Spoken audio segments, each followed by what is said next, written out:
Assalamualaikum warahmatullahi wabarakatuh. Di sini saya akan menjelaskan tentang manajemen hubungan industrial yang berjudul Isu Perselisihan Hubungan dan Kasus PHK Massal. Latar belakang masalah, dalam beberapa tahun terakhir, kasus PHK massal meningkat akibat keterlambatan ekonomi, efisiensi perusahaan, digitalisasi, dan restrukturisasi bisnis. PHK massal sering menimbulkan perselisihan hubungan industrial karena pekerja merasa hak-haknya tidak dipenuhi, seperti pesangon, uang penghargaan, masa masa kerja, dan kompensasi lainnya.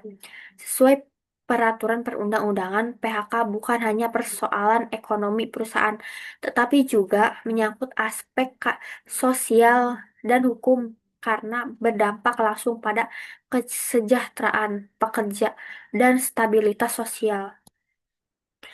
Selanjutnya, analisis penggunaan teori hubungan industrial. Perspektif tri- tripartit atau pemerintah, pengusaha, pekerja. Sistem hubungan industrial di Indonesia bersifat tripartit yang melibatkan pengusaha berhak melakukan efisiensi dan restrukturisasi wajib membayar hak pekerja sesuai hukum ketenagakerjaan.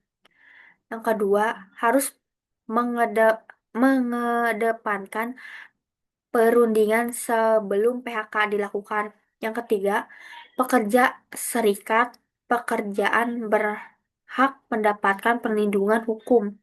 Yang keempat, dapat melakukan perlindungan birpartit atau melalui serikat pekerja. Yang kelima, bisa membawa sengketa ke mediasi atau konsilisasi atau pengadilan hubungan industrial atau PHI. Pemerintahan berperan sebagai regulator dan mediator mengawasi melaksanakan hukum ketenagakerjaan, menjaga stabilitas ekonomi dan sosial. Dalam praktiknya, konflik muncul ketika salah satu pihak merasa dirugikan, terutama pihak proses PHK tidak transparan atau tidak melakukan mekanisme yang sah.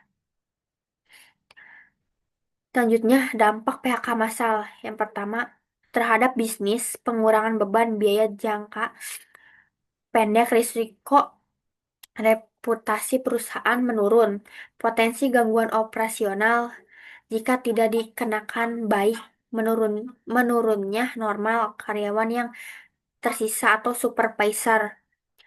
Yang kedua, terhadap pekerja kehilangan pendapatan, tekanan psikologis, resiko pengangguran jangka panjang, penurunan kualitas hidup keluarga.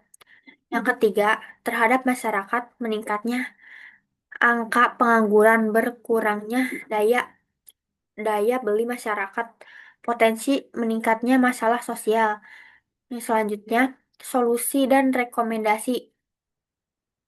Rekomendasi dialog sosial yang transparan sebelum keputusan PHK, optimalisasi negosiasi kolektif untuk mencari WNI solution.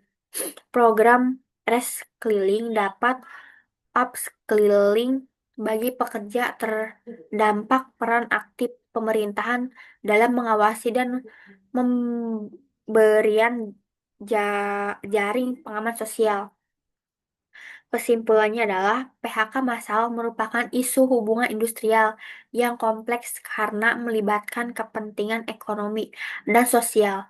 Pendekatan tripartit, negosiasi kolektif, dan kepatuhan terhadap hukum ketenagakerjaan menjadi kunci untuk meminimalkan konflik dan dampak negatifnya. Hubungan industrial yang sehat bukan hanya menjaga keberlangsungan bisnis, tetapi juga melindungi hak dan martabat pekerjaan. Sekian presentasi dari saya. Kurang lebihnya mohon maaf. Wabillahi taufiq walhidayah. Wassalamualaikum warahmatullahi wabarakatuh.